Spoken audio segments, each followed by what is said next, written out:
Hey everyone, welcome back to the CyberPod with your man Tariq and Kash. Actually, scrap that. I don't know why I said with your man. Hey, my man Tariq. You got everything. I've been listening to some podcasts to try and get me this, and they're a bit more like light-hearted. It's like with your boys, Cash. I was like, that's not the vibe we're going for. No, a bit more professional. Scrap that. Okay, episode 12. Hey everyone, welcome back to the CyberPod with Tariq and Kash. scrap that again. Why? I said and as well. That's okay. Okay. Sorry, Maria. Last attempt. This is the now one. Action. Hey everyone, welcome back to the CyberPod with your man Tariq. I've got it on the brain now. Okay. This is definitely the last one now. Hold on. Just so you know. Ready? Action. Hey everyone, welcome back to the CyberPod with me, Tariq. And me, Kash. Now, today is episode 12 of the wider podcast, all about endpoint monitoring, but it's the next part of our foundation series and the foundations roadmap series, right? So we're going to focus on a key security element in getting right in that sort of maturity journey, which is all about endpoint monitoring within your security function. So without further ado, what's endpoint monitoring and why is it important? Endpoint monitoring is essentially monitoring all the devices connected to your network. So for small businesses, generally just tends to mean laptops, maybe a server, or if they're cloud first, maybe some cloud instances. But also because smaller businesses tend to invest less in cybersecurity, or sometimes not at all, this makes them easier targets for cyber criminals or hackers, and having endpoint monitoring can stop a virus or a malware from getting onto your devices and something like ransomware spreading and encrypting all your devices. Yeah, definitely. That's a really key area, right? Because I think it's the only time I think you see it in a non-professional sense is if you ever connect to like your local Wi-Fi and you see the devices that are on the Wi-Fi and you start saying, okay, what are these extra devices that I don't recognize or unknowns, etc. And you start thinking, hang on a second, I knew that my phone and my laptop were on there, but why is there all these other 7 things on there? So I think often the first point of endpoint detection is actually just figuring out who's connected to your endpoints, I guess. But I think a good example of in this space to highlight the importance of endpoint protection, I'll use the example of DarkSide, right? So a ransomware group that goes after these big organizations, and they operate a ransomware as service, so to speak, model where they try and provide ransomware as a service to other nefarious criminals and people to other consume. People who don't have their own ransomware, or don't have the ability or the resource to build it, they can go and pay for DarkSide's ransomware and say, hey, can we use yours? And then they get a fee off. Essentially, yeah. So back in May 2021, they were behind the Colonial Pipeline attack, which essentially caused widespread fuel supply disruption all across the United States, because they were able to target the different endpoints that were potentially vulnerable, right? And so demanded almost $5 million US dollars in cryptocurrency to be paid back to regain access to the systems, and this was then paid back. So we talked about ransomware earlier on in our podcast, about there is that dilemma of do we pay, do we not pay? You don't want to be funding criminals, but actually sometimes the need systems are down. You need to bring things back up as soon as possible. And it's going to take you longer to fix them and cost you more in fixing it than it will at this moment in time. The urgency is getting things back up and running, and you just pay. Yeah, and you're talking here about fuel supply. So it's not something that you can go, it's fine, we'll just start again. How do we supply fuel to millions of people across the country? We're going to have bigger problems if we don't sort this out right now. And in the grand scheme of things, that ransomware fee was probably far less than the cost it would have been to try and get this program back up and running to do that. But it highlights the the struggle that organizations have in terms of, when you grow, and sometimes you grow at a much faster rate than you're ready for, you have so many different endpoints that you aren't actually aware of, and so you can very quickly lose control and lose insight of everywhere where you could be targeted. And for global facing companies, or at least national, you're working across multiple facets, you're going to have so many different endpoints, so many potential ways in for an attacker. And even for smaller organizations, it's key to track all the different assets and all your devices and everything that's connecting into your network. Yeah. So I guess if I'm a small business, like what's the first step that I should be doing? It's not even the first step. I think it's the first decision that you're making. Is, do we go with a basic antivirus solution or AV solution, or do we go with something a bit more sophisticated that could potentially stop something like a new unseen ransomware in an EDR called an Endpoint Detection and Response tool? And the question you ask yourself is, what's the difference between them? You need to understand that before you make a decision. So AV or antivirus is typically, or the older ones are generally signature based. And what that means is they have a list of known file hashes or IPs, and they say, oh, you're connecting to this IP address, known bad. This file has a known bad signature. It's been blocked. Bam, done. The newer ones are behavior-based detection, which means it looks at how the files or apps, when they execute, software when it executes in your environment, how it behaves, and then it can stop it. Yeah, I think that's more useful when you get more of the 0-day kind of exploits. Right? Yeah, and then you have your endpoint detection response, EDR. They start by being behavioral based. That's their default setting. But the big difference between behavioral EDRs versus behavioral antivirus is the investigation that EDRs allow you to do. So they give you the forensics level details. So an analyst who knows how to use your EDR solution properly will be able to work out how a threat got into your environment, what it did when it was in there, which systems were affected. Not always, because some threat actors wipe their tracks really well, but generally speaking, you can get this level of information from an EDR tool, but you may not, can't really pull it from your antivirus logs. It also, EDRs have the capability of doing retrospective searches within your logs.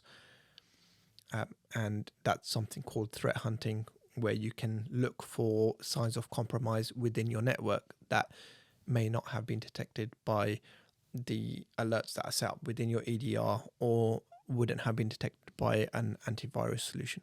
Okay. I guess that leads quite nicely into the dilemma between the two. So we have to answer the question, which is better?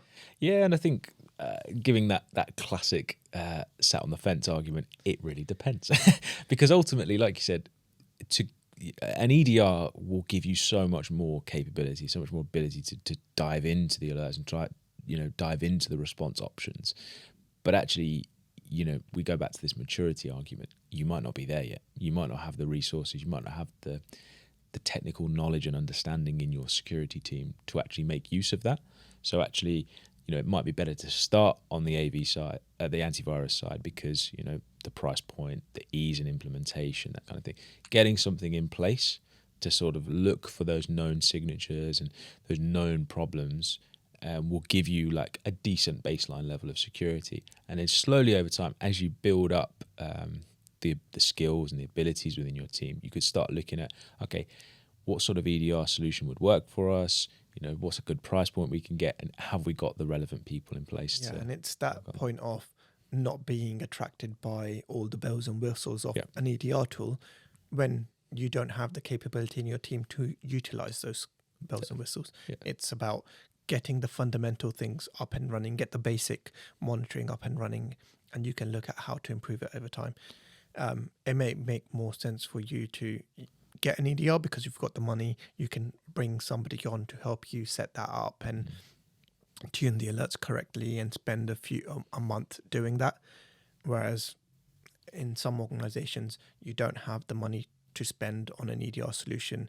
You don't have the skills, and you don't have someone who can come in and maintain that, configure things, and then monitor and respond to alerts as they come in. And AVI is the option you take in when you're at that stage in your journey. Yeah, definitely. And I think it all comes down to really to the person that's actually performing this role, right? Because they're best placed to tell you, what are the capabilities that you actually have? What are the potential shortcomings? So, in a small business, this might just be one key person. This is your security lead who's, looking after the monitoring, detection side of things. And so they're the best place to tell you, do we actually have the resources to make use of an EDR solution, or do we just need to get something set up and tactically put in place to boost our security? But ultimately, it's that person. It could be an IT manager. It's whoever is really looking at the logging, monitoring, detection, response side of things within your organization. Now, as you sort of grow in terms of size, larger organizations, you might have something like a security operations center or a SOC, where there's a team of people, there's analysts, all with like different skill sets, all with different areas of focus, maybe incident responders, and a manager there who can actually start then building out an endpoint monitoring program. I think the program is the important word there, is that, again, similar to various areas in security, this isn't a implement it, tick box, done. Antivirus is something that you can install, get it set up, make sure it's set to auto update and get the latest signatures, etc. We've got some AV in place, that's fine. Whereas things like endpoint detection and response, it's only going to be beneficial if it's a continual program. If it's somebody's looking at, that's their role to fine tune it, make sure it's finding the right sort of stuff, make sure it's responding in the way that you want it to, and you're building in that like contextual information that you're gathering over time.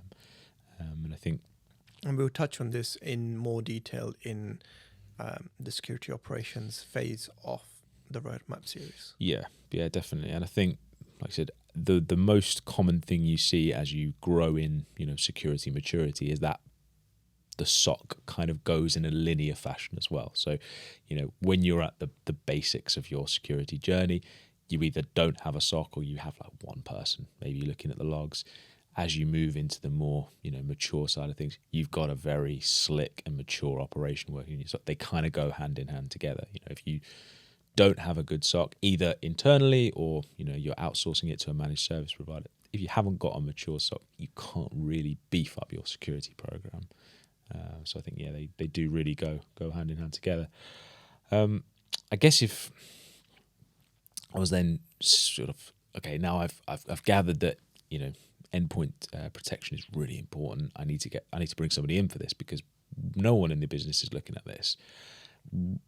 No one here does this. Well, what sort of things should I be looking for, to try and help me get the right person? Again, because we're bringing in that first person to do it, we need somebody with the hands-on experience. So we're looking at asking them questions like, walk me through your experience with deploying and managing an EDR solution. Because what they will be doing is being hands-on the engineering side where they're deploying and maintaining the tool, as well as the analyst side where they're responding to the alerts day to day. You don't want somebody who's done one and not the other, because you got somebody who's an engineer who can say, okay, well, I can send it out, I can set it up, and I can maintain it and tune your alerts, but I don't know how to respond to the alerts as they come in. And vice versa, you don't want somebody who can just do the response but has never had experience of tuning or deploying the tool. Yeah, like you said, it's an end-to-end process. Keyword there being endpoint, end-to-end, right? You can't just be on one side of that and going, yeah, as long as somebody gives me the right data, I'll help you respond to it. Yeah. And on that tuning topic, you want to ask them things like, how did you minimize false positives? Yeah. But while ensuring strong detection capabilities, because what you don't want to do when you're tuning things out is your tuning rules are so strong or that they ignore real alerts. Yeah, it's the false positive versus true negative. There's a real fine line because ultimately loads of false positives. It's time wasted. It's resource going on this. It's annoying. It's a problem. But true negatives being missed is a really big problem as well. Of Right? course. And then from an operational point of view, an analyst point of view, and responding to those alerts, you want to know they have the processes to be able to deal with it and build those processes. So you want to know, have you ever built those processes before? Talk me through the incident lifecycle that you would use to work through the processes. And there's different life cycles, so I won't touch one specifically, but generally what they tend to follow is a preparation phase prior to incident response. And I'll use the NIST CSF, actually, NIST Cybersecurity Framework, because that's a common framework and it's industry recommended. You have within response, you have identify and detect, you have contain, and within response, you have contain, eradicate, recover, and then you have your post-incident review and lessons learned. So you want to make sure they're hitting all of those points, because regardless of what the incident is, you're always identifying and you're scoping the incident. So we'll talk about this more in the incident response section, but essentially you want to understand how big the incident is. Do we have the processes for containing, fixing, and then bringing things back up? And then how do we learn from that? Cool. Good. But this person needs to be able to build those processes out for each one of your alerts. So the run books for each single alert. If they've never done it before, then they're the wrong person for you. Yeah, definitely. I mean, you go again back to that quantitative versus qualitative thing, right? You're not just saying, I need 10 alerts a week added. It's, I need you to build me some real quality-based alerts here. They need to be providing value. And it's incident response is a high-pressure environment, right? You want to make sure they've experienced that before. So if they ever dealt with a critical severity incident from start to finish before, and how did they manage it? So talk to them about that incident management part, because that's also, although a big organization, you mentioned incident managers and incident responders. In a small organization, you won't have that. That one person will be doing these multiple roles. Yeah. So have they ever done the incident management piece? And can they handle it? It's a high pressure situation where your analysts are saying, leave me alone, let me go off, do my threat hunting and do my job. Your engineers are saying, I'm trying to fix this, leave me alone, let me fix it. But you also have leadership who want regular updates, like sometimes twice a day. Can you then manage their expectations and let the people do their job, and not have senior leadership talking directly to your engineers and analysts? You have to be that middleman and that bridge between them, and be able to communicate the technical language up to senior leadership in a clear format, but also manage their expectations of what's happening. And in a small organization, you are all three of those people, right? You're the incident manager, you're the engineer, and you're the analyst. Yeah. So yeah, have a nice meeting. Yeah. Someone's got to take notes. So who's going to be? Exactly. And you also want to understand if they've done any proactive work. So understand threat hunting processes. Have they ever built them? Talk you through them. Like I said earlier, tell me about it. Yeah. So tell me about a time you did threat hunting, and talk me through the processes you built around that. Tell me about an incident response playbook that you built, asking questions like this. And like I said, we will do a blog series where we'll list the questions we recommend. But these questions are specific to endpoint monitoring. Yeah. Obviously, in a small organization, you've got a person wearing multiple hats. So read the different blog posts and the questions you should be asking for the different types of roles you want them to do. Again, it goes back to that governance piece of roles and responsibilities, and making sure you've defined what the person will be doing so you can ask them the correct questions. Awesome. Yeah, so I guess now you've got your useful person, and you've managed to find the right person to fill the role. It's now, how do we actually, again, measure success? So again, you're starting a new function. What are the key things you're kind of after? I mean, we go back to this whole reporting and analytics side of things. Again, maths guy, you've got to have some, I go on about, it can't always be quantitative. You need quality analysis in there as well. But often when it comes to things like coverage, quantitative is really important, right? We need to know, how many devices we've got that, have endpoint agents on them. Where is our coverage? Where have we got gaps? The number of alerts that we're seeing across these devices, that tells us, what our current threat profile looks like. The number of incidents that we're raising based on these alerts. So it's, okay, of these alerts, how many are potentially false positives? How many are actually turning into incidents? And then you can actually start tracking things like, well, how quickly do we detect stuff? How quickly do we turn alert into incident into, resolved?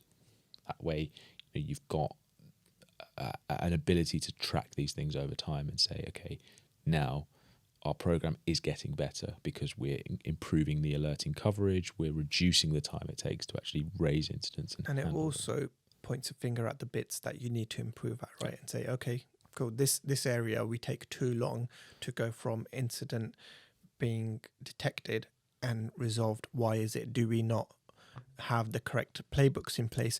Do we do simulated exercises so our analysts or the teams involved within the process actually know this is their role within the incident response lifecycle? And once you do those simulated exercises, it improves the process, and then you will see those numbers come down. Definitely. Yeah, no, for sure. And like another important thing to track, right, is that false positive side of things, because the false positives are going to waste resources, time. Okay, if you're sitting in the SOC and you've got 20 issues to go through and 19 of them are false positives and number 20 is the incident, it's going to take you 19 investigations before you find the actual one that is a problem. So what you want to do is try and reduce the number of issues that you're giving your analysts to have to go through, so that they're getting to the genuine ones quicker. And then also you're freeing up their time to, like we said at the start of this series, the proactive side of things. You can't be proactive if you're reacting all the time. That's just how life works. And if I've got a backlog of 50 things to do, I'm reacting to that backlog. I need to clear it. I can only be proactive once my backlog's been cleared and I've got some free time to start looking at things. And so, it's one of the big gripes I have. I've got loads of gripes. I can have Another pet peeve section. a whole 3 hours on my pet peeves. But one of the biggest pet peeves I have is, somebody senior will go to a conference, or they'll hear a term, they'll hear threat hunting, and they'll say, this sounds amazing, we should do threat hunting. But what they haven't done is looked at their organisation and gone, our SOC is overwhelmed. So who is going to do threat modelling there? Threat hunting. Because ultimately, you can only do that if there are people in the SOC or in your security team who have available resources, who have available time and expertise to go and look at these things. So it's very easy sometimes to go, threat hunting sounds good, let's do that. That's not where you are in the maturity journey. You need to fix this first before you can get there. Get your tuning right, get your automation right, make sure your response processes are good, and then you can look at things like threat hunting and threat intel and proactive things. Yeah, definitely. And then, you've touched on, both the run books, the playbook side of things. I think it's really important that, especially with, this is business in general, there's always going to be turnover. No matter how good an organization you are, people are going to come and go. If you're growing in the right direction, you're going to hire more people. Over time, people are going to move on. That's just the nature of business. So as new people come in, you don't want to lose that expertise. You don't want to lose, okay, well, Kash used to work in the team and he knew how to respond to all of these things. He's gone. We've got 5 new people, but they don't know how to respond to that. Document your processes. Exactly. Especially in this technology era, people have just grown allergic to just documenting stuff. People are like, right, it's all in here, that's fine. But once that person moves on, it's trouble. So yeah, it's having it documented, having a clear way that, okay, this comes up and this is the process that I follow. That makes it repeatable, that makes it scalable. You can actually, start bringing down the time taken to respond to these issues. I think it's really important. And then finally, it's all about actually how your incident response reporting looks like. So this is why it's always important to have key stakeholders across security involved in it, because you need to make sure that you're reporting into those stakeholders exactly what's happened in that incident. So what caused it to what caused the incident to be triggered? Was it how quickly were you able to detect it? How quickly were you able to respond to it? What actions did you take? What are the potential shortcomings? You need a clear timeline of any Yep. key decisions and actions taken during the incident. 100%. So then you can report on it and find where you can improve upon it. Exactly. And I think if you're not tracking these things, then you never have the ability to actually learn and improve and take those lessons learned. I think it's a key thing you mentioned about, particularly in the incident response section, about having experienced in those situations. It's that analogy of in football people say, oh, there's no point practicing taking penalties because it doesn't simulate the real life scenario of actually doing it in front of a crowd when there's pressure on. It's the same with an incident response scenario. People say, oh, well, what's the point in testing out this incident response playbook? Because it's only relevant when we actually are going through an incident. So we're just never going to test, are we? We're just going to hope that on the day the team figure it out.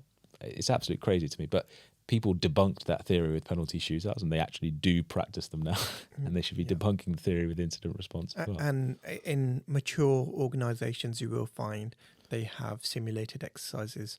It's a big part of the security operations world now, where you do tabletop exercises or war rooms, where you go in there and you simulate an attack and you practice your response, because the more you do it, the quicker you become, the better your team gets at handling those things, the more confident they become and the more competent they become. Yeah, I think the key thing is sometimes, when I go back to this whole audit side of things, if I was auditing from like an incident response perspective, the first thing I would be asking is, okay, say you're the CISO or the incident response manager, or you're someone senior, and you're the one coming to me and saying, this is our incident response process and it's amazing and this is how we follow it and it's all very slick and great. I'm saying to you, how big's your team? And you tell me, oh, there's 10 people. So bring the team, and I'm going to ask them how they actually follow the incident response playbook, because I don't want to hear that you've got a great document for it. I want to see how you're not in the office today, or the senior member of your team is not in the office today. Do we wait for you to come back in tomorrow? You're on holiday for a week. It's only when you're back in office that someone's actually going to follow the incident response playbook. Then it's useless. Okay, it's actually making sure that the most important people are your staff, who actually have to follow this thing. So are they aware of it? Do they know their roles and responsibilities? Do they know how to actually declare an incident and say, right, we need to handle this? Also, if you're going into an organization that's had a different way of doing things for a while and you're implementing new frameworks and new ways of working or new standards that they need to follow, you need to make sure they understand those, why you're doing it, because these are smart people, right? They know their job, they know what they've been doing. But if you're making a change and it makes no sense, it's not efficient, then they're going to argue, or they're going to fight back or not be happy with doing it and not fully get on board. But if you explain to them why you're doing it and the improvements and the reasons why, they'll get on board. They won't make a fuss, and the training will just help them, and they'll be eager to learn so they can also improve. Yeah, mostly. Definitely. But yeah, I mean, that's the key things I would say that you need to do to measure that success. Yeah, I think that's it for this episode. So thank you for joining us on another episode of the CyberPod. If you have any questions or want to reach out to us directly for any consultancy work, feel free to do so. I've been Kash. I'm Tariq. And we'll see you on the next one.